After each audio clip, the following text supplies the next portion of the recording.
Hello and welcome to the DME Interns podcast. I'm your host, Saga Jakubczak, today joined by Lora Dohler, who is working with us here at the DME.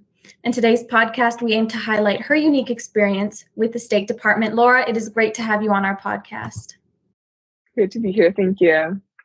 Yeah, absolutely. So to start off, I think I'll just kind of open the floor for you to talk a little bit about how you first got this position. But even before we do that, I noticed you describe yourself as a writing intern, but your title says Special Projects Intern. Do you consider one of those to be more accurate than the other? Yeah, so I'd say right now I'd say writing intern is a bit more accurate, just because some of the more traditional special projects we haven't been working on yet this year. So I've been focusing more on VOD profiles, Veteran of the Day, and America 250. So America 250 is within the Special Projects Department. But the Veteran of the Day profiles are more general projects for writing interns. So I'd say because of that, I would consider myself a little bit more of a writing intern, but I do work a bit with the Special Projects Department, which is nice. Gotcha. Special projects more of a branching off then from your traditional duties. Yes, yeah. Okay, how did you first come across this internship? Yeah, so I'm a freshman at USC, and our career center sends out just weekly emails starting at the beginning of last summer. And they sent an email before the school year started with some links to various internships or jobs or any of that type of thing that we could come into the school year with. And one of those links was to the USA Jobs website, where there were at least a couple hundred different internships with the federal government available. And so I looked at a few different ones, and I settled on this one. It was sort of a nice intro position where there's still definitely plenty of agency and work and independence, but it didn't, it sort of matched my skill set of where I was at the moment, being a freshman and not having like a ton of job experience or that type of thing. So I decided to apply to this one. I applied to a few others. And yeah, as soon as I got the email that I was accepted, I accepted the offer. And yeah, I started at August of 2022. Oh, me too. And I know that this internship was really attractive to a lot of people because it was online. It wasn't necessarily something that you had to travel for. It was like, oh, I can complete this work from my dorm, which is perfect. Mm-hmm. Writing and government, how would you say those two fit together for you career-wise? Like, are you studying writing and you're looking to go into government? Yeah, so I am potentially looking to go into work with the government.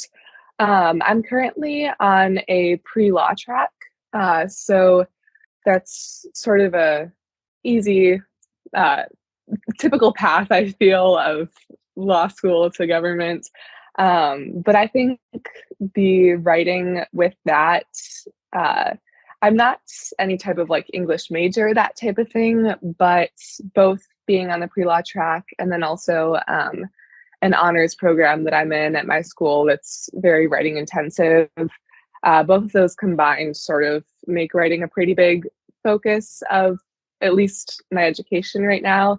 And I'm assuming whether I stick as a attorney or go into government, I'm sure that there'll be plenty of writing related work to do. And I think while this is still sort of like blog posts or social media posts or that type of thing being work for the DVA, it's definitely has more of a formal nature to the writing that I think gives me different experience than just like a research paper for university or that type of thing.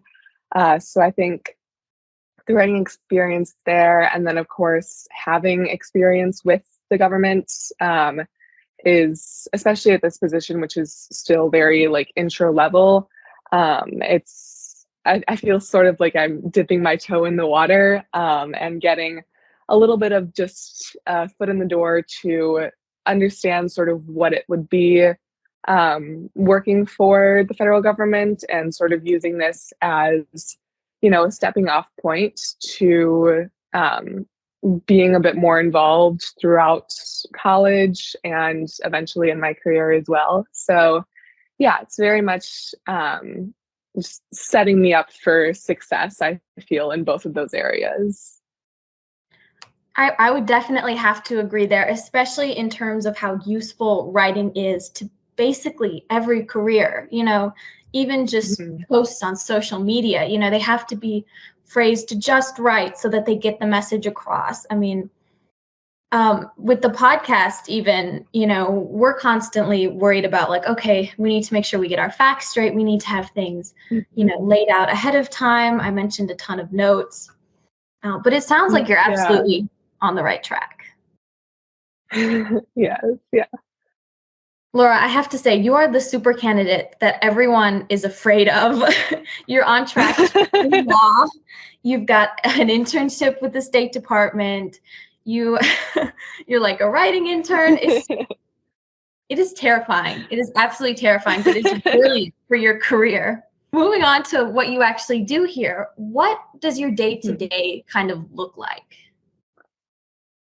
Yeah, so as I mentioned earlier, I'm focused on specifically Veteran of the Day profiles and America 250 posts. So both of those are short write-ups around 400, 500 words, but they are different in nature. So Veteran of the Day profiles are more just focused on biographical, so anywhere from where this veteran grew up to how they got into the military to some of the highlights of their service, to what they're doing now. And America 250 posts are a bit more selective, I guess might be the word, where we're really highlighting very, very notable veterans who have accomplished something unique, in their career. So both of the posts, they're a bit different, but I do really enjoy both. So I focus more on Veteran of the Day profiles in my day-to-day work, I'd say. I work on those a bit more frequently. And sometimes it'll just be a matter of, researching the veteran online and going from there. Sometimes I reach out to the veteran themselves and conduct an interview. So a few days ago, I actually was interviewing a veteran that I'm currently writing about now, which is really, really cool to be able to, speak to them personally and design my own interviews and that type of thing. And then once I've compiled the research, then I get started, just sort of writing out my draft, and we go from there. And then I also help out with the content calendar, which is more of like Instagram and Facebook posts. So they're shorter captions for specific holidays or, anniversaries or that type of thing. So those are shorter, being more of caption styles. But yeah, my day to day is a mix of research and, yeah, just sort of writing out those blog posts. It sounds like, from what I'm hearing, there's a real personal aspect to the work that you do, especially in interviewing veterans, talking to them directly. Would you say that's accurate, that there's kind of this personal level to everything? Yeah, for sure. I think, being a writer, especially with the internship, being virtual, there is a lot of independence there. So obviously we collaborate with our editors and graphic designers and researchers. But when it comes to, doing the research and writing yourself, there's definitely a lot of independence there. And especially when you do get to interview the veterans themselves, there's definitely a personal aspect to it, with you really being there for the whole process, from beginning to end. There's really a lot of personal connection in that. When we talk about veterans who have achieved something very special in their careers, what does that tend to refer to? Are there any specific examples that maybe you could give the podcast? Yeah, so in general, I'd say we focus a lot more on historical veterans. Within the Veteran of the Day posts, there's a lot more of a chance to connect with veterans who are still alive, or that type of thing. So within the America 250 posts, that's usually more veterans throughout history. So some of the ones that I've worked on, I recently worked on an America 250 post for Alicia Kent Kane, who was part of a few different expeditions to rescue exploring parties. We also have worked with or written about veterans who have been involved in acquiring territory for the U.S., or just been in very significant missions or that type of thing. So it's a bit more historical and focused on people that you might read about in a history textbook or that type of thing. Yeah, as someone with a family history, that has so many veterans in it, I have to say that I do appreciate this work, because it seems like for these people who've done so much for their country, sometimes there isn't just enough information on them that's out, like Michael Mansour, my one relative who, he won the I think it was the Medal of Honor after he saved people. And sometimes you just kind of wish there were more people spreading the word, like, look what all these different veterans have done to help their country.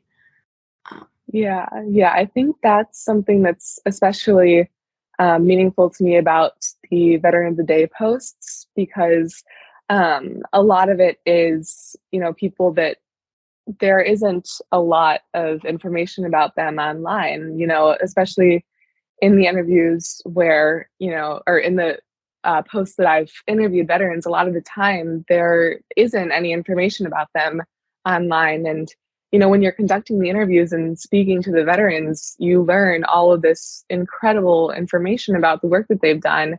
And it's really is an honor to be able to, share that information and write about them and learn about and spread their stories of the incredible work that they've done and all of their wonderful service. It really is pretty significant. Absolutely. And now, moving away from that massive emotional whiplash that we just had about veterans, what would you say are some of the more minor tasks that you work on? Not necessarily minor in importance, but maybe things that, take a lot less time. Maybe there's a lot more of them that you feel like we just don't really acknowledge. Yeah, so I'd say in general, the content calendar captions that I mentioned, those are definitely a bit of shorter works, because a lot of times, sometimes it is talking about, holidays or anniversaries that we're aware of. So, for example, I wrote a caption for Martin Luther King Jr. Day, that type of thing. There are still definitely holidays or anniversaries that I learn a lot about while doing the research. But in general, being more of like a caption style type of work, they are a bit shorter of jobs. And then also I'd say just some of the day-to-day aspects of the internship outside of just the writing. So For example, we have like a Reddit for the interns or that type of thing where it's a bit more focused on connecting with the other interns. That type of thing I'd say is also just, every once in a while I'll log on to the Reddit or, I'll check some of the channels in our Slack that I don't typically check, and just sort of catch up with people on there, that type of thing as well. Right. And yeah, every kind of intern has things like that they do. Of course, Veteran of the Day is absolutely lauded for its importance and what it means to people, rightfully so. But, it's good to acknowledge all of the other stuff that we're doing outside of that maybe just doesn't get enough airtime. Mm-hmm. Have you had a favorite project so far? Yeah, there have been a couple of the Veteran of the Day profiles that I've written that have been pretty significant to me. I'd say one in particular is Chris Islieb. I wrote about him about a month or two ago. That was very, very meaningful for me because it was the first time that I was conducting an interview. So it was definitely pretty nerve-wracking, reaching out to a stranger over LinkedIn and being like, hi, I'm an intern for the DME, are you interested in this? Imagine. And yeah, and then conducting the interview. It was pretty nerve-wracking, but it was really a rewarding experience. And Mr. Asleeb is actually an alumnus of my university. So, and I think USC is known for its alumni connections and, just having very strong, school spirit and connection with our alumni. So, I mentioned that I was attending USC and he was really excited about that, and gave me the names of several other USC alumni who had served in the military that he knew and was like, you can reach out to them as well. So that was a really cool connection on both of those levels, I'd say. And it was really, really wonderful to learn about his service. He helped create the first National World War I memorial, and was really involved in more of the press and media aspect of his service, which was really, really interesting to learn about. So I'd say that was definitely one of my favorite projects that I've worked on. That's incredible. Him coming from the same university as you. So in the same breath, you can ask him, questions about his life. And also, did you have this person for your business law class? Yeah. On the flip side, is there any aspect of this internship that you found has really challenged you? It's tough because you're an honors student, so there can't be much, Yeah. Yeah, I'd say it was definitely, I'd say the biggest challenge has been a bit of a learning curve with just getting started on the internship, with it being a virtual position. There was a bit of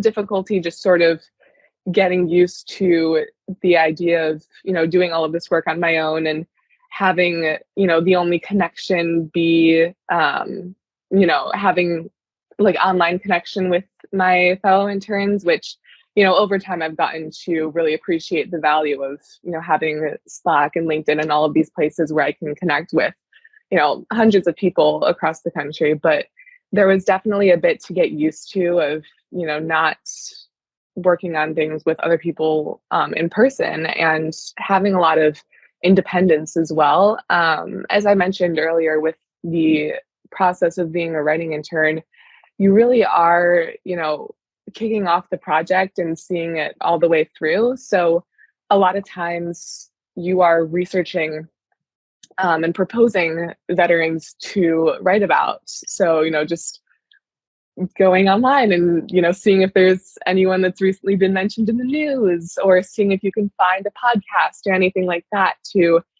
get ideas of who to write about. And then from there, you do all of the research yourself and you write it up and you see the post all the way through from beginning to end. So there's a lot of independence and really just taking the initiative yourself that's involved in that.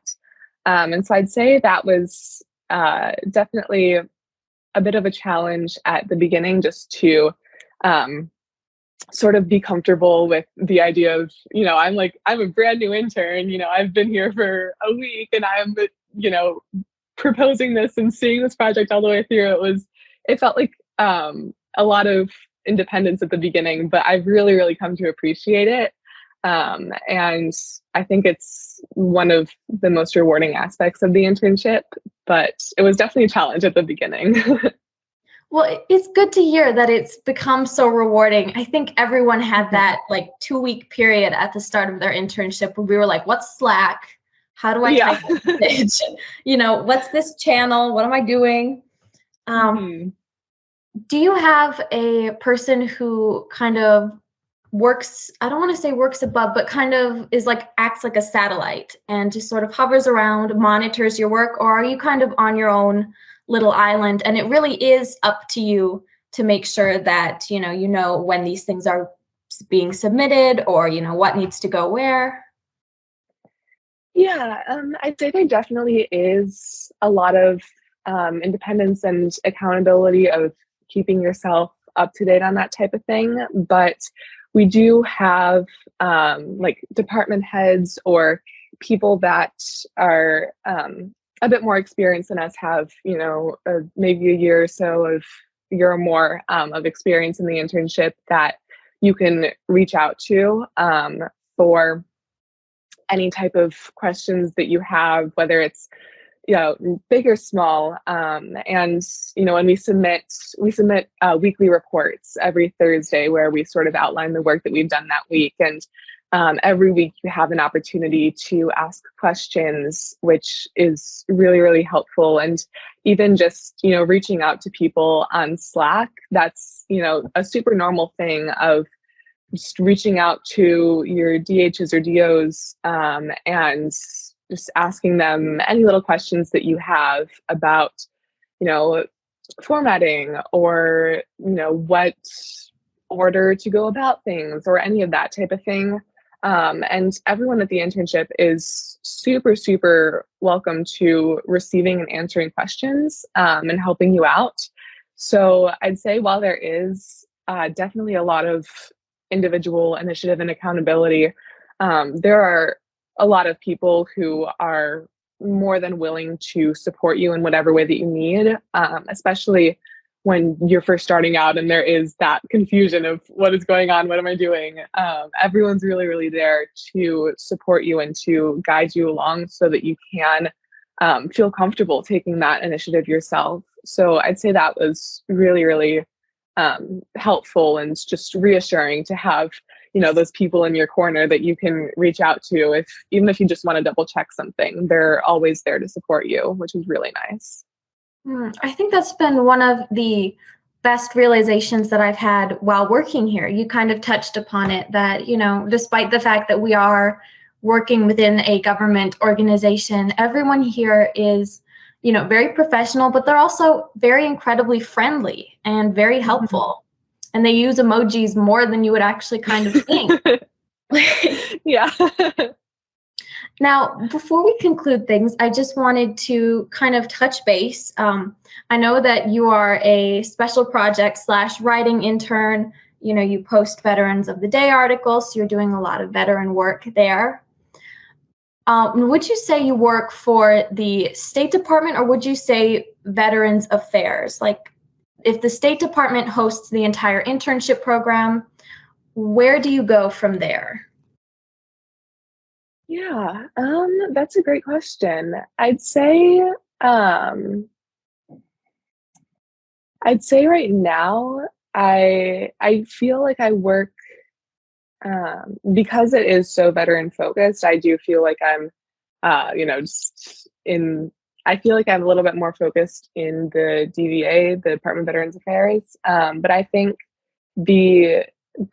one of the best aspects about this internship is that you can sort of go from anywhere. I feel like it provides just a really good baseline experience that I can, bring with me, whether I choose to continue working with the VA or explore different areas within the State Department or other types of things. I think that this internship provides really good experience for you to continue in whatever direction that you so choose. And yeah, I think that that's a really nice aspect about the internship as well. A very good answer to, I'm sorry, a very bizarrely worded question that I asked you. I know I had this question earlier because the overall internship program is hosted by the State Department, but we have our various other departments even within that we work for. And so I just tend to want to get it right for each intern that I interview. So I don't say, oh, this is Lora and she works for blah, blah, blah. And then later we get someone telling me via Slack, Saga, not correct. But Lora, thank you so much for joining me today for this interview. It's been a blast. Thank you. Absolutely. And, I'll look forward to seeing your work in the future with the Veterans of the Day, with the social media posts, whatever you happen to move on to from here. Yes, thank you very much. Of course. And now for our listeners, I would like to thank them all for tuning in. Please do not forget to subscribe. And if you could give us a 5-star rating, we would really appreciate it. For more information about joining the DME Interns team, please visit dmeinterns.org. You can also follow us on Facebook, Twitter, Instagram, YouTube, and LinkedIn. Once again, this is Saga Jakubczak, and you're listening to the DME Interns podcast. Please stay tuned for next week's episode.